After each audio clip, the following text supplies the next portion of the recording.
You worship Shiva in the temple with flowers and prayers. But the same ancient texts tell you Shiva has no form, no name, no attributes. So which one is real? And more importantly, if Shiva is formless consciousness, why do millions bow before his image? Everything you believe about Shiva might be wrong. Not wrong in a disrespectful way, but incomplete. The Upanishads reveal something about Shiva that will completely reshape how you understand spirituality, divinity, and even yourself. They say a young seeker once carried this exact confusion to Adi Shankracharya. Master, I worship Shiva in the temple. I offer flowers at his feet. I chant his 1,000 names. But the Upanishads say Shiva is formless, beyond all attributes, the very essence of existence itself. So tell me, is Shiva a god I should worship, or is he the truth I should realize? Shankara looked at the seeker for a long moment. Then he smiled. You ask this question because you believe these are two different things. By the time we finish speaking, that belief will dissolve. And when it does, you'll understand the one truth the ancient rishis guarded above all others. Shankara began simply. The Shiva you worship in the temple, with the trident, the ashes, the crescent moon, the bull at his side, this is Shiva as Ishvara, the personal deity, the form that your mind can hold, that your devotion can reach. This Shiva creates, preserves, destroys. This Shiva dances the Tandava. This Shiva sits in meditation on Kailash. The seeker nodded. This was the Shiva he knew. But the Upanishads speak of something else. They speak of Shiva as Brahman, the formless, attributeless, all-pervading consciousness. Not a being among beings, but being itself. Not a presence in the world, but the presence that makes the world possible. Shankara paused. The trident, the ashes, the bull, these are not lies. They are pointers. They direct your attention towards something your senses cannot grasp directly, like a finger pointing at the moon. The finger is real, but the finger is not the moon. The seeker's confusion deepened. Then why do the Upanishads use the name Rudra? Why do they say Rudra is one and there is no second? If Shiva is just a pointer, why give the formless a name at all? Shankara leaned forward. Because the ancient rishis perceived the beginning of existence as a roaring emergence, a tremendous force bursting forth from silence. To describe this, they used the name Rudra, the one who roars, the fearsome one. Not because Brahman has a personality, but because language must use sound to point beyond sound. He continued. When the Shvetashvatara Upanishad declares that Rudra is the Supreme Lord, it's not describing a deity sitting somewhere. It's pointing to the consciousness that witnesses all deities, all forms, all phenomena. The one reality that never changes while everything else changes. The seeker spoke carefully. So the form is false? No, the form is not false.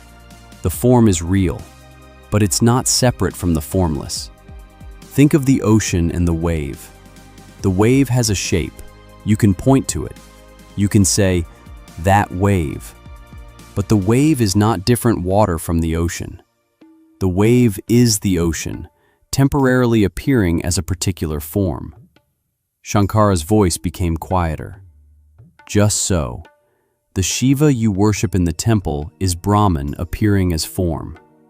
The consciousness you seek to realize is the same consciousness expressing itself as the deity. They are not two different Shivas. They are two ways of perceiving the one reality. The seeker sat in silence, absorbing this. But this raises a deeper question, Shankara said. If Shiva as Brahman is formless consciousness, and if that consciousness pervades everything, then what is your relationship to this Shiva? The seeker's eyes widened slightly. He understood where this was leading, but the implications frightened him. Shankara spoke the words slowly, deliberately. Tat tvam asi. Thou art that. This is not poetry. This is not metaphor. This is direct perception of what is. The consciousness you seek outside yourself, in temples, in scriptures, in the form of Shiva, that consciousness is your own essence. But Master, the seeker protested, how can I be Shiva? I am limited. I am bound by this body. I suffer. I fear. I die. Shiva is infinite, eternal, beyond all suffering. We cannot be the same. Shankara's voice remained steady. You say, I am limited, because you identify with what changes. You say, I am this body, because you've never questioned what the word I actually points to. But the body you call I is not the same body you had as a child. The thoughts you call I are different from the thoughts you had yesterday. The emotions you call I rise and fall like waves. He paused. So which I are you? The one from childhood? The one from yesterday? The one from this morning? Or are you the unchanging awareness that has witnessed all these changes? The seeker opened his mouth to respond, then closed it. He had no answer. The ancient rishis didn't invent this truth, Shankara continued. They experienced it directly in states of deep samadhi. When the mind became completely still, when all identification with body and thought dissolved, what remained was pure witnessing consciousness. And that consciousness had no boundaries. It had no beginning. It had no end. Shankara's tone shifted, becoming more intimate. Right now, as I speak these words, something in you is aware of them. Something is listening. Something is understanding. That something is not your ears. Ears are just instruments. That something is not your brain. The brain is just an organ processing signals. What is it that knows the ears are hearing? What is it that knows the brain is thinking? The seeker sat very still, turning his attention inward. That knowing presence, that witness, has been with you your entire life. It was there when you were a child. It's here now. It will be there when this body grows old. It has never changed. It has never been bound by anything. It has never suffered.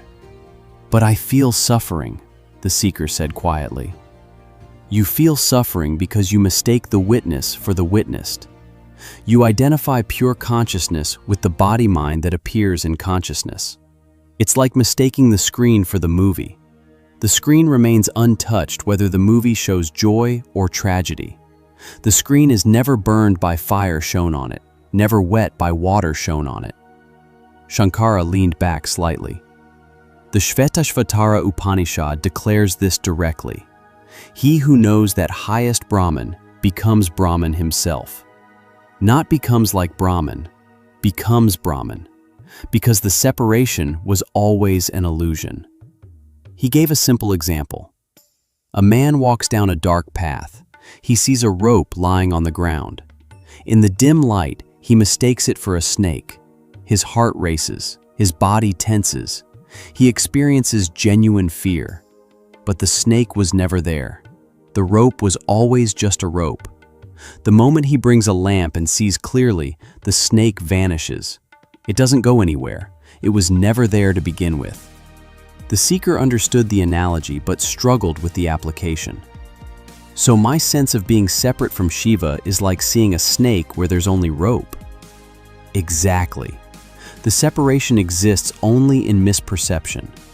The moment the light of understanding dawns, you realize there was never a separate you to begin with. There is only consciousness, eternal, unchanging, witnessing all phenomena without being touched by any of them. Shankara's voice became very quiet. That consciousness is what the Upanishads call Shiva, not the form in the temple, not the deity with attributes, but the formless awareness in which all forms appear and disappear. And that consciousness is not other than what you are in your deepest essence. The seeker sat in profound silence. The question he had carried for years was beginning to dissolve, not because it had been answered, but because he was starting to see that the question itself arose from a false assumption. After a long pause, the seeker spoke again. "Master, I understand your words intellectually, but understanding is not the same as realization. How do I move from knowing about this truth to being this truth?" Shankara nodded. "This is the crucial question.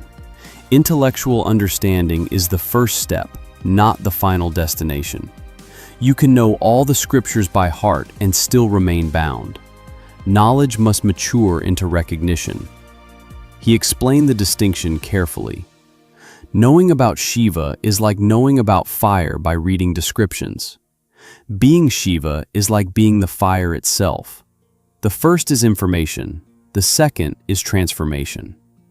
Then what transforms knowledge into recognition? The rituals you perform, the worship you offer, these serve a purpose. They quiet the mind's constant noise. They create moments of stillness.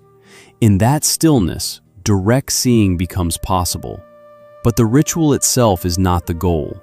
The form you worship is not the destination. They are methods, not the end. Shankara introduced the practice. Atma Vichara, self-inquiry. Turn your attention away from all objects and toward the subject. Don't ask, "What am I experiencing?" Ask, "Who is experiencing?" Don't observe thoughts.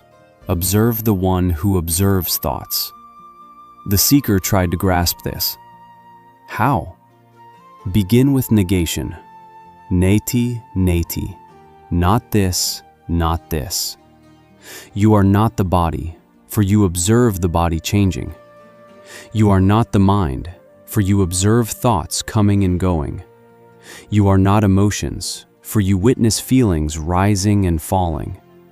Strip away everything that changes, everything that can be observed.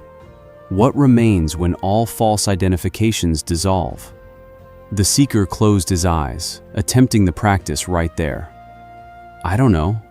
When I strip everything away, there's just awareness, just presence. Yes, that awareness, that presence, that is Shiva. Not as an object you can grasp, but as the subject you already are. You don't become this. You recognize you never stopped being this. Shankara's voice carried a gentle insistence. The cosmic dance of Nataraja that you see depicted in temples, that dance is not happening somewhere else. It's happening as your own consciousness. Every experience arising and dissolving, every thought appearing and disappearing, every sensation emerging and fading. This is the dance. You are not watching the dance. You are the space in which the dance occurs. The seeker's breathing had become very quiet. Why did the ancient rishis call this truth Shiva? Because Shiva means auspicious, benevolent. When you recognize your true nature, all fear dissolves. All suffering is seen through. What remains is peace beyond understanding.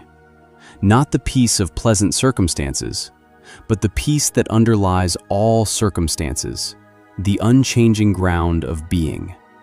Shankara placed his hand gently on the seeker's shoulder. The question you brought to me, is Shiva a god or the truth? That question has dissolved, hasn't it? You see now that it was based on a false separation. The God you worship and the truth you seek were never two different things. They are the same reality perceived from different levels of understanding. The seeker opened his eyes. The question that had brought him here no longer existed. There was no separation to bridge, no distance to cross. Shankara spoke one final time. When the question dissolves, only Shiva remains. Look at what is looking right now. That seeing, that knowing presence, that is what the Upanishads point to.